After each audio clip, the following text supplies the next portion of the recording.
Hey folks, this is Yuri Karasawa with Japan Ball, 12 NPB team previews in 12 days, and we are finally at the end. The 12th team is the Fukuoka SoftBank Hawks.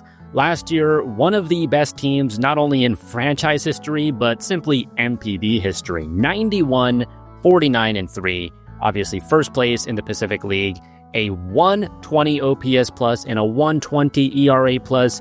I mean, other teams are barely at a 101, 102 OPS plus, ERA plus. This is a team that was simply magnificent across the board. 65 defensive runs saved as well. No weaknesses whatsoever, but they did kind of fall apart in the Japan series despite going up 2-0 against the DNA BayStars. They choked, to be quite honest, and they end up losing the Japan series. So not much to show for one of their, most successful teams ever. What happened over the offseason?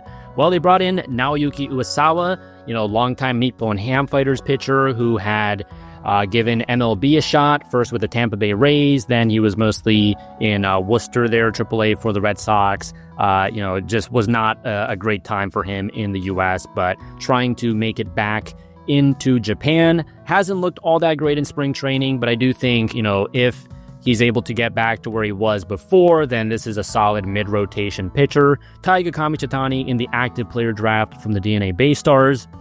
Kind of a swing man who just gives them a little bit more depth.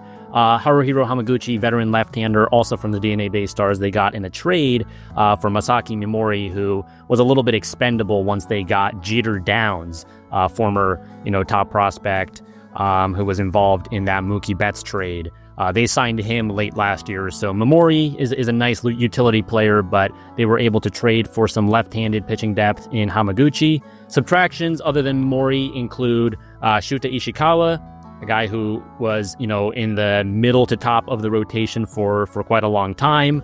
He signed with the Lotte Marines. Tsuyoshi Wada, former MLB pitcher as well. He's been around for, 20 years, has retired. Takuya Kai, very successful catcher, won many championships with this team, very well regarded as a leader, and he has signed with the Yomiuri Giants. Adam Walker, who they got a couple off seasons ago in a trade with the Giants, didn't really make much of an impact with SoftBank, and he has left as a free agent. 2024 NPB Draft, they go after Rui Munayama in the first round. They lose the lottery for him. He ends up going to Rakuten. Then they go for Leo Shibata, a two-way high school player, but they lose the lottery for him as well. He goes to the Nippon Ham Fighters, and then they finally settle on Taito Murakami, a high school pitcher. So, this is a guy who I believe started pitching pretty late, first or second year of high school. So, not a lot of mileage on the arm, and already in a very limited, time on the mound, he has shown a lot of promise. And he seems like a guy that just has this natural feel for pitching and spinning the baseball, and running the velocity up little by little every single month. So I think this is a great pickup. Excited to see how they develop him. 2024 hitting leaders. I mean, this team is absolutely stacked. You saw that they had a 120 OPS plus as a team. Well, they had 11 guys with at least 100 plate appearances who were above average last year. So Kensuke Kondo leads the way. He is the clear-cut number one player in NPB right now. 29 doubles, 19 homers, 11 steals in 129 games, a 314, 439, 521 slash line, 192 OPS plus. Excellent strikeout to walk ratio as well. I mean, just a guy who has always been regarded as among the best pure hitters in Japan. Incredible eye, always an on-base over 400, but once he came over from the Nippon Ham Fighters 2 years ago, and he was also training at Driveline over the offseason, he's added this power component to his game, which has really made him the most complete player you can be. So he is a superstar, great defender in the outfield, by the way. Yuki Yanagita, future Hall of Famer, among the best players ever in NPB history, was reduced to just 52 games last year, but he also had an on-base over 400, so he can still get the job done. Roya Kurihara, big bounce back for him last year. He tore his ACL in 2022, came back in 2023, didn't look great, but 140 games last season, 40 doubles, 20 homers, almost 100 ribbies, OPS of 800 with a 145 OPS plus. I mean, that's fantastic. Hotoka Yamakawa, they brought him over from the Cebu Lions. In free agency, he ends up winning both the PL home run and RBI title with 34 and 99 respectively. Once again, another guy with an OPS over 800, 142 OPS plus. Tomoya Masaki and Tatsuro Yamagimachi, two platoon outfielders, both kind of breaking out in tandem. 125-ish OPS plus for both. Kenta Imamiya, longtime shortstop. He's had his ups and downs for sure, but last year was among his better seasons. 115 OPS plus, as well as being a fantastic defensive shortstop. Really good at laying down sacrifice bunts as well. Kai, who's out the door now, was pretty good last year offensively, actually, after he had taken a big step back for the past 2-3 years. Taisei Makihara is the second baseman. Really kind of speedy, athletic guy that can play all over, but, right now he is penciled in at second base. Ukyo Shuto, wins the stolen base title, 41 swipes. He is probably the fastest guy in NPB. Was on Samurai Japan as well, alongside Makihara. The question for him has always just been the bat. And, as long as he's around league average, which he was last year, then he can really let his legs do all the work and just, a phenomenal defender in center field. So, how about the pitching leaders?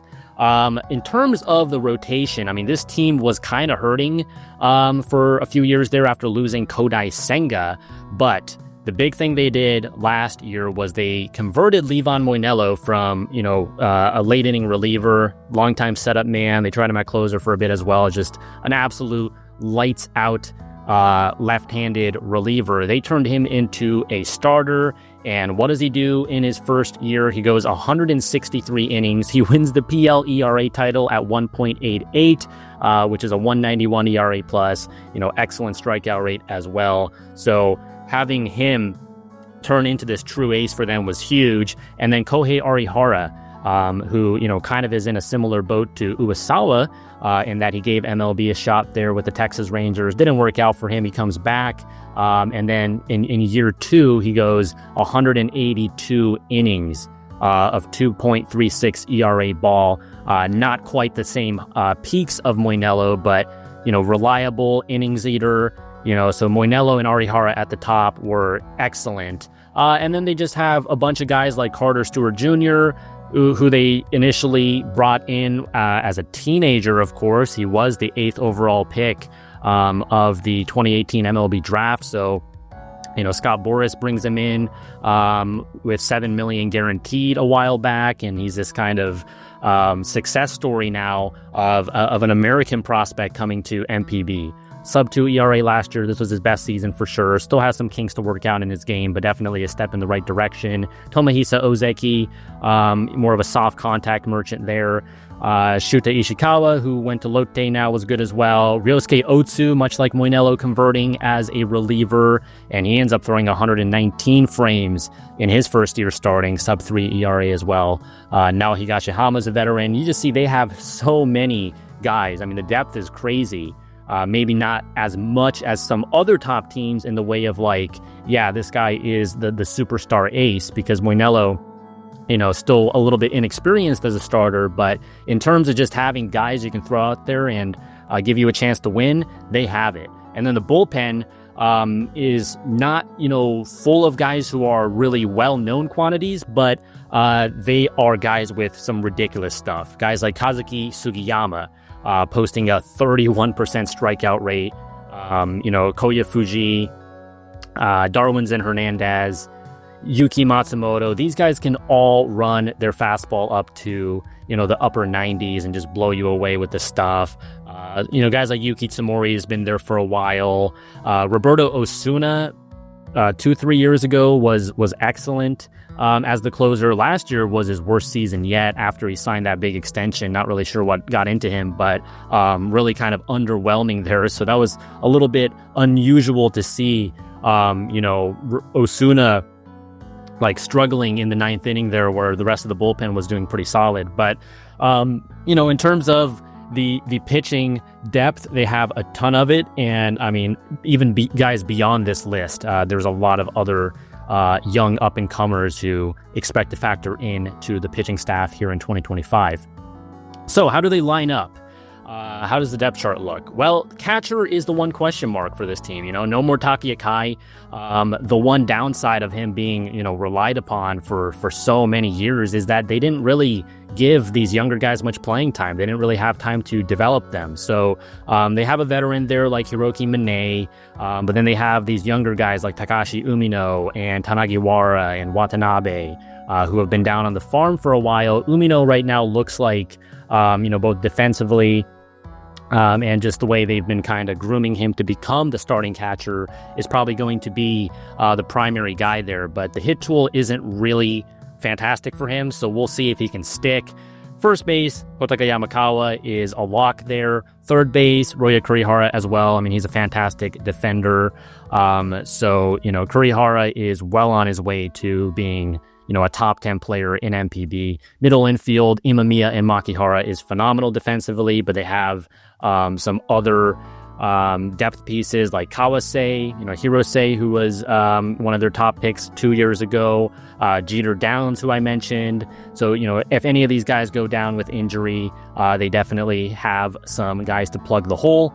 Richard Tsunagawa and Ishizuka are two interesting kind of prospects as well. They absolutely rake and hit a bunch of homers down on the farm. So just an absolute overflow of talent here on the infield. Left field should be a platoon between Masaki and Yanagimachi again. Kensuke Kondo, who's been in left for a while, is now moving permanently to right.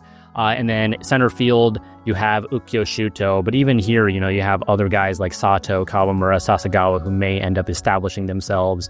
Yuki Yanagita, good to get him off his feet, give him more DH at-bats. And yeah, I mean, this offense is absolutely stacked up and down, basically no holes whatsoever, and they have some depth on top of it. Starting rotation, Moinelo, Arihara, Otsu, very solid, I think. Moinelo has great stuff. He's going to get you the strikeouts. Arihara is a workhorse, not overpowering, but very effective nonetheless. Otsu, really wide arsenal, and I think he's continuing to get better. Stewart, if he can figure out the command, and if he can, maybe work a third or a fourth pitch that's better than his, big curveball, then he can continue to elevate. Uesawa towards the back end of the rotation. Again, if he can get back to where he was with the Fighters a number of years ago, then you're feeling really good about that. Ozeki, Higashihama, and then two Yugo Maeda and Jun Maeda, two younger prospects there as well. Bullpen, Osuna, we'll see if he can really hang on to that closer job because he did not look suited for it last year, but you still have him. And then Hernandez, Sugiyama. Hernandez has that big fastball from the left side, almost unhittable at times. Sugiyama also throws hard, plus his split finger is absolutely diabolical. So, I mean, I think those two guys are clearly their two best relievers. Matsumoto, Shuto Ogata, another one that can run it up to the upper 90s. Koya Fuji has been a starter in the past. He's also been the setup man. Shinsuke Iwai there at the bottom. I have him kind of penciled in as a swingman, second round pick from 2023. Big slurve, and he showed a lot of promise on the farm. So again, I see no clear weaknesses with this SoftBank roster. Hiroki Kokubo, second year now as the manager. I think he did a good job kind of setting the tone and getting them back on track, looking like the dynasty that they were in the 2010s. But obviously they did fail to win the Japan series. So we'll see what happens in 2025, but it definitely still looks like the super team that they were in 2024, and they should absolutely be one of the favorites to win the Japan series.